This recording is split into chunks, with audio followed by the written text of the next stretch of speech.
Hello, everyone, and welcome to another session where we talk about the systems and soft side of sales. And myself and Jason have been doing these sessions for quite a while now, and we alternated between our different profiles, but we're always talking about the soft and system side of sales. Jason is an expert in the soft side of things. I'm a systems thinker, and we decided to collaborate to support everyone in their sales journey to ensure that they get the long-term success. Because we believe it's a combination of getting them correct. I'm a process person. I learned sales the hard way. All I could do was leverage my skill sets of process that got me to a very good stage of getting success with sales. And Jason is coming from it, from how do you ensure that you're creating that experience all the way from the beginning of the sales funnel, not just when you get the order, but how do you create that experience, create a buying experience, and then a customer journey experience. So every time we take a little bit of a section of a funnel, or we talk about the customer journey, today we're Mhm. going to talk about a step very close to the beginning of the sales funnel, Jason. And it's not just the beginning of the funnel, it's the beginning of the touch points with your potential customers, and that is the cold call, right? Yeah, And as you yeah, know, Jason, we've talked about this before. Like, we've had such pain and more pain and stress and mind-numbing stuff. It's a very difficult element to master, but it's also very important because, as you know, the cost of sales is very substantial, Jason. And if you yeah. don't get It that is. right at the beginning, I always talk about the snowball.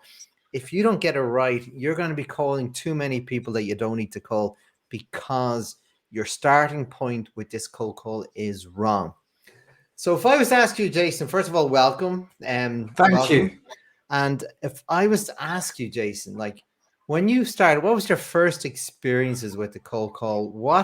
When did you have that horrible feeling inside when it was going wrong? And what was the eureka moment? And when you said, "Oh yeah, now I can process this and I can learn how to make sure that experience on the call will get me the next stage." Yeah.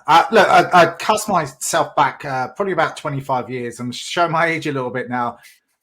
Uh, in London, square mile of London, square mile to everyone else is the financial district. It's the biggest area. All the biggest companies are there. Back in the day, went on a training course. The trainer was pretty bad. He used to slam the tables down when you got things wrong, really put the fear up into you. So it wasn't really positive reinforcement. It was almost like a negative reinforcement, and you cocked things up and you didn't get things right. And a lot of experienced people around me selling digital connected copiers in the centre of London. So the approach was bad, but after the training course, the sales manager would say, "There you go, off you go, hop it, son. Uh, here's the here's the yellow pages. Here's the Rolodex. Here's some people that we might have called before." And then you have to work out, go out in the city centre, and then cold call, knock on people's doors, as well as picking up the phone. So the first part of it was pretty terrifying, and it shouldn't be like that. It should not be framed as cold calling sucks, and it shouldn't be saying that this is going to be fearful, this is going to be dreadful, and before you know it, it is. Really, in your mind's eye, as a soft selling skill, it should be a warm call, it should be an introductory call. It's the best foot forward for your company, the best foot forward for your business. Before you pick up the phone, there's a bit of a strategy before you do that. You have to do your research, you have to do your due diligence. We are so lucky now. We have these wonderful tools of LinkedIn. We have wonderful websites with all of the people, all the jobs, or everything like that. So you, depending on the size of the company, and you have to find your influencers, you have to find the key Mm, decision makers, you have to find the users as well. If it's a large enterprise sale, slightly different approach to an SME. An SME is you can hit the owner, you can hit the business owner, or you can hit the CEO if it's like 25, 50 people in the company. So it's a slight easier approach than the big corporate, which has a few more steps involved. But still, the challenge is to do your work, plan. If you fail to plan, you plan to fail. So find out the influencers, find out what they've done online, find out any sort of social media interaction, the latest news, the latest information. Don't spend all your life doing this, but at least plan a little bit so you know what to talk about. No, well, that's exactly it, Jason. Right? I can't emphasize how important that work is before, because as we were talking about just before we went live, is that it's so important. You don't have to have many people in your funnel, right? They need to be qualified. If you're going to pick that phone up to call a potential customer, you want to make sure that's a qualified to a level of degree. It can't be 100% qualified, but you've developed some criteria that you go, this person is worth a call. And not only, as you said, the person, which person in that business, and then also what are the pain points about that business, the market, that business, but also that particular director, whether it's operations or marketing, whatever it is, the levels of market intelligence of that company, right? Yep. And then, and the eureka moment for me, Jason, when I started going out doing all this myself for the first time, I said I was an engineer. I was just getting a list of companies and ringing numbers, and I was thinking it's a percentage game, and there is that element to it. But why not make everything valuable? And when I started figuring out the strategy of like doing my homework and then a script for the call, Jason, like I literally like engineered the hell out of my script to make sure that I was listening to their reaction as best you can on a phone, Jason, because I wanted to hear, was what I was saying boring them, if they could hear a sigh, or was it exciting them? They go, that sounds interesting. And then I mastered it, Jason. But then I was getting meetings, but then I wasn't getting anything after the meeting, Jason. And going back to my lean world and my lean days and process days, I always thought people think lean is about cutting corners and cutting costs and all that. And that should be the consequence of doing good work. It shouldn't be the goal, right? And anytime there's a touch point with somebody, and again, lean could be manufacturing, it could be supplier, it could be internal customer or customer, but it's all about how can you add value at every possible step, and in this case, add value at every possible touch point. So then I started thinking, well, how can I add value before the set? And when I started figuring out the list of things I could do, Jason, that I could add value before the sale, that was a game changer to my conversions. And you talk about sales conversion at the end of the funnel, but I'm talking about the mini conversions at every step. How can you ensure the 5 things you do at this step will get you 80% throughput to the next step and next step? And you do that by feedback, Jason.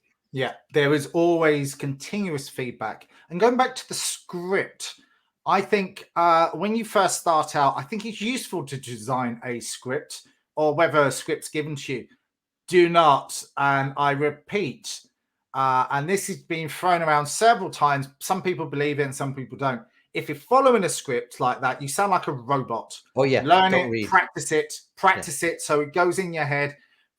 If there's a few elements that you want to discuss along it, the opener, the middle part, gain clarification, listen, understand, and then the cold call should be quite relatively small, because you're not there to sell. You're not there. All you're doing is to create a little bit of value and get a meeting, make them resonate. And make them resonate to understand about you, your industry, your trust, your connectivity. Will it resonate with them? Build up a 30-second, 1-minute story that will emphasize the fact. Build it up with a bang.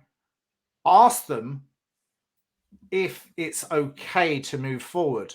Always ask them, is it okay? Is it okay to speak with you for the next 5 minutes? Is now the right time, or can I speak to you later? Always get that gain and commitment. If it's not right time and they're busy, and like we're all busy, gain the commitment. And again, go back to the script, understand it, use it, utilize it, memorize it, and put it away. Have some key touch points, but listen to understand. That's the most important, biggest soft skill we can ever have. I don't mean blah, blah, blah that's going on inside your head and you got these other questions that you need to react to. They will know, people know, have a conversation. Shay, we're having a conversation now. We're not in a pitch conversation, but if we were, I would like to treat it quite organic and quite relaxed, and just be calm when you speak to people and use your tone and tonality effectively so they can really understand your passion and your certainty. So, but then you react depending on what they say. Yeah, and agree, Jason. And with that, by the way, my script in the industry I was in was down to 20 seconds.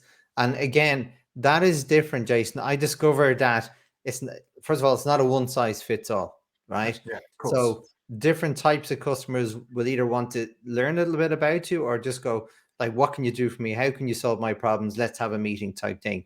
And in my particular industry, it was literally like that. I was literally finding out their pain points online, finding the problems, and then I was telling them, look, I believe you have these pain points here. I know how to solve them, and this is what I've done with this company. Would you like to have a chat? And that was working well, Jason. But then I realized, well, going back to this adding value to the sale, and again, in my particular industry at the time when I started this off, my goal from the cold call was to keep it as tight as possible. And again, and I totally agree with your point. Have the script, but don't read. Just know it off and sound human, sound like you care. Well, because you should care, I first of would all. even role play this as well. A couple of things that I would do is role play it with a friend, a colleague, or whatever, just so it sounds good. Spend time on this because when you pick up the phone, you just want to sound conversant. Or record yourself. We have these wonderful technologies like we're on at the moment. You get Zoom, or you have your smartphone, you have everything else that which is at your fingertips right here and now. Practice, practice, practice, practice, practice till you sound good at what you do.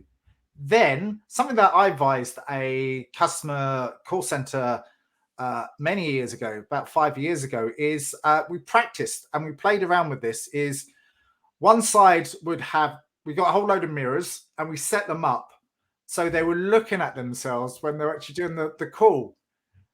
And I said, smile every time. And they could see themselves and they can see their body language. They can see their posture. And then some of them have said, stand up when you're doing it. So stand up, your physiology goes up. And as you know, you was on the same course as me many years ago with Terry Small. You're 10% more intelligent when you stand up. And the brain, the endorphins are rushing up to your brain. So when you are walking around, and we noticed there was literally 15% more productivity and more closures and more better cold calls, or should I say warmer calls, with those end clients when they were having the mirrors than the other ones that wasn't having the mirrors. So a little bit of fun and psychology there, but it was just so true.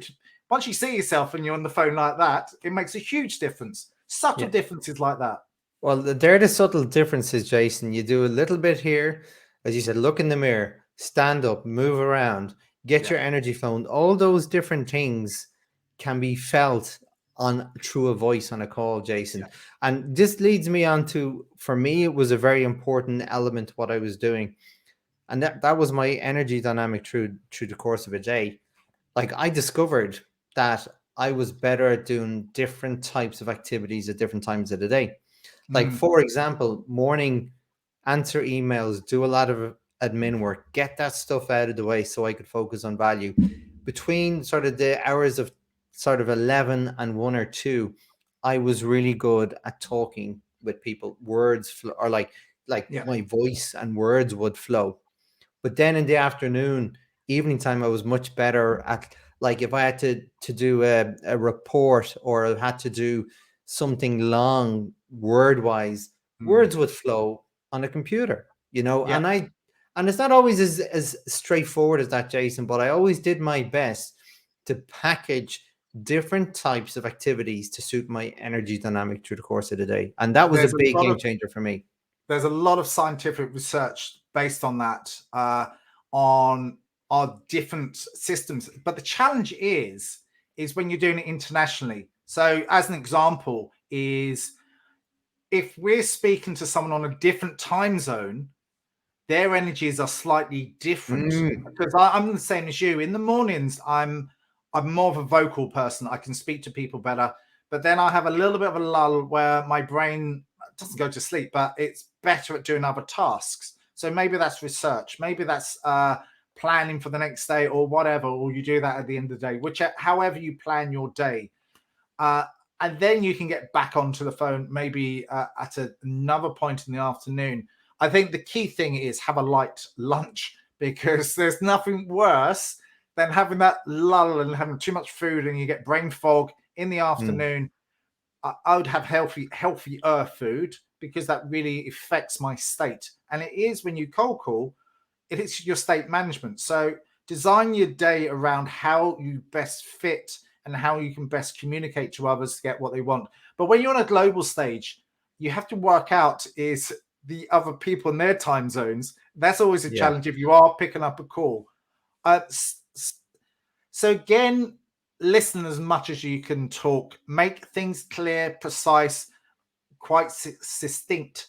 So there is eureka moments, a resignation from their side and an understanding from their side that they can go, oh, right, yeah, I get that. Let's go on to the next step. But always there's lots of different touch points.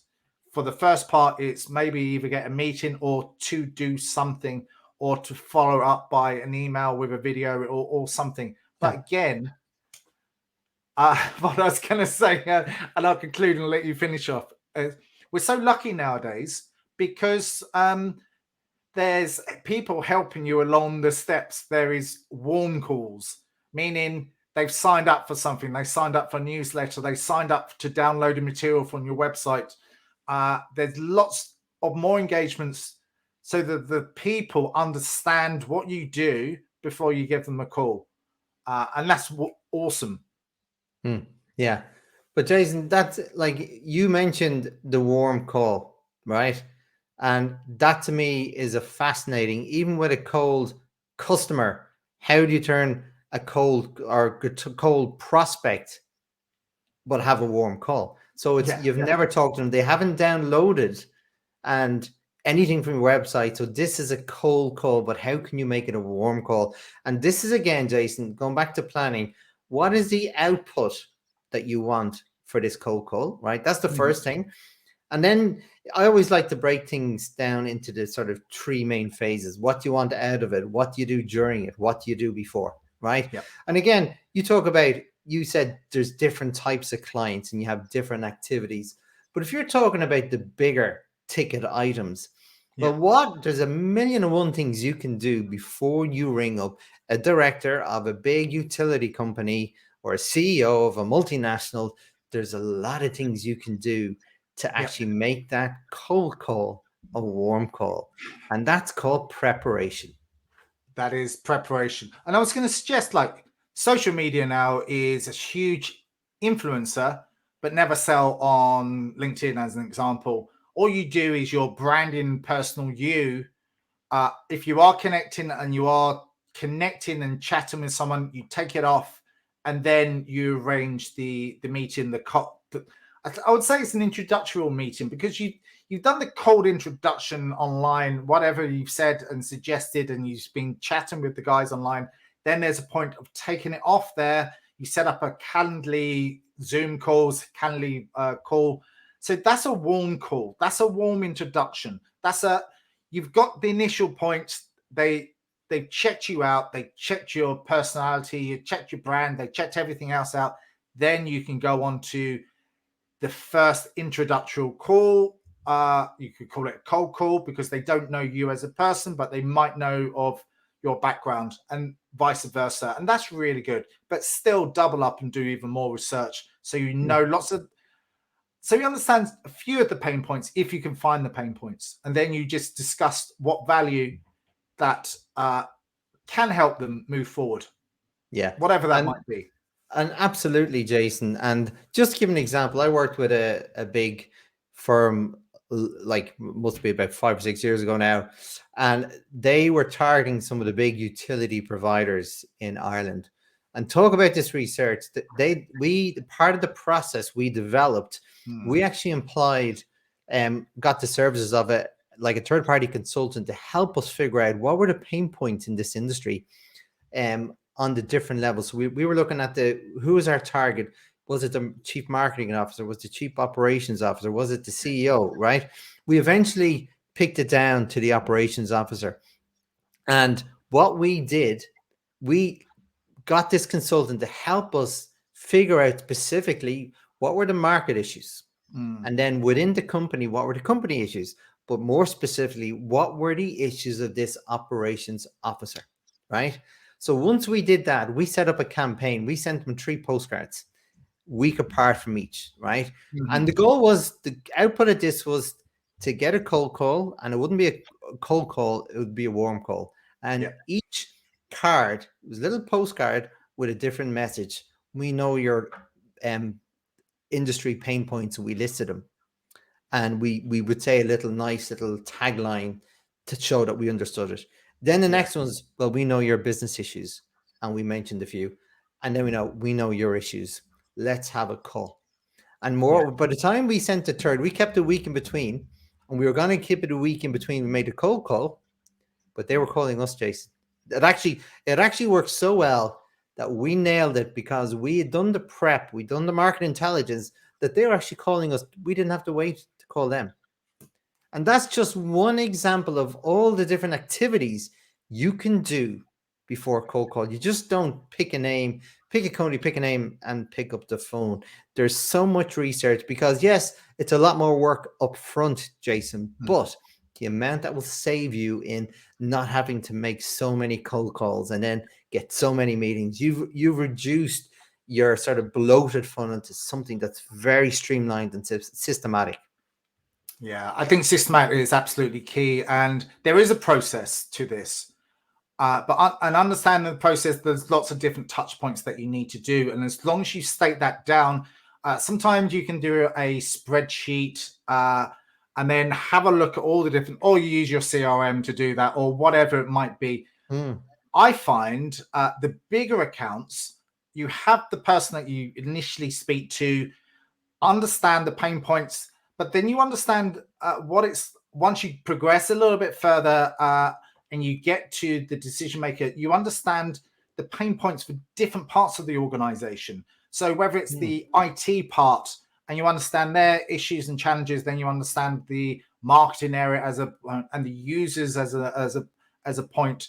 But using those people as your champions to get in front of the sole decision maker. And that's really a cold call, but that's a warm call in front of them, because they don't necessarily know of you, but they can understand the challenges, the opportunities around the whole business decision. Something that I've learned to do quite recently, and I'm always learning, is once we do the initial cold call, and we're lucky and we're good to get onto the next step, is to have a shared document of all the touch points and all the people that you need to speak to, and share this with the client and say, look, this is the first step. We'd like to go a little bit further on, if that's okay and if that works for you. I'm going to put the next touch point is yourself and someone in the marketing department, or whoever that might be. So you have a continuous working document. The more you can get people to collaborate on that process, the better that they're going to be working with you to help you the end goal, what the end goal might look like. But that's just a running document. That might be a little bit further down the line. That is, and I'll tell you that's a conversation in itself, Jason. But what I love about the psychology of that alone is that you're teaching them a way of working with you before you're actually working with them. You're getting them into that sort of zone of collaborating with you, and that really helps to the next stage. So I do think, Jason, I have a lot of ideas, because I call this like sort of creating an inquiry process. Once you have the cold call and you get to the next step, how do you ensure that you can continue progressing and you're not in the situation where you've got what's that the entrepreneur show The Apprentice, right? Oh, The Apprentice. Where, you know, they're brought into the boardroom at the end and they go, you're fired because we asked you to do 10 things, you only did 5. And so many times, Jason, I've worked with clients that when they were putting their proposals together, they were so off when they submitted it. No wonder they didn't get the job. They wasted so much effort. They did all the hard work to get there, but then they ruined it because their proposal isn't what the customer They wanted. wanted. And I do think there's a huge conversation we can have around that process again. I the think system we side. need to discuss how I like to say it, it's unpeeling the onion. So different areas, ask question, ask question, ask question, ask question, ask more questions until you get to the core. Before you get into the features, products, and blah, blah, blah, all of that sort of stuff, then you can go into a little bit more value. I think that's. I think we should maybe leave that for conversation next week. That can be our next conversation. But if we were to wrap up this conversation, right? What is your number one piece of advice for people when they do this cold call process? Plan. Practice. Find the right people that you need to speak to. Make it as much of a warm call than anything else. Have core points. Do your wow statement. Ask them for commitment. If everything's okay, to carry on speaking. Listen and shut up before you engage. Get the other person to speak. This process should be a two-way system, and make sure it is. Use those and use that. Yeah. Well said. It is a superpower. Listening is a superpower as far as I'm concerned, Jason. My piece to close it out is all of that, Jason, right? You've said it very, very, very well. But my piece, one thing that has stood me very well over the years, Jason, is how can you add value to the person or the prospect Absolutely before the sale? And just to give a quick example, like I help companies solve problems. So instead of me going in to do a sales meeting, which will take 35, 45 minutes or whatever, I'll offer them a free hour session. Bring in 5 or 6 of your stakeholders. We'll solve a problem. We'll spend an hour doing a workshop. They get a lot more value. Like I get value because I learn a lot more. And then they can see, am I suited for them? And I can see if they're suited for me. So Absolutely. I add value. I'll walk away, no strings attached. I'll help them with something. And then we can see if there's a fit. And that works really well. Time works really well. Give them your time. Add value before the sale. Yeah, I totally concur with that. And I would have actually said all of that as well. Look, brilliant. Yeah, as usual, Jason, it's always a pleasure to collaborate and talk and shoot the breeze with these things. And thanks, everyone. Russ, Lee, Lara, and Sue. Hello, everyone. And we look forward to seeing you again. Thanks for tuning in. Cheers. Bye-bye. Bye-bye.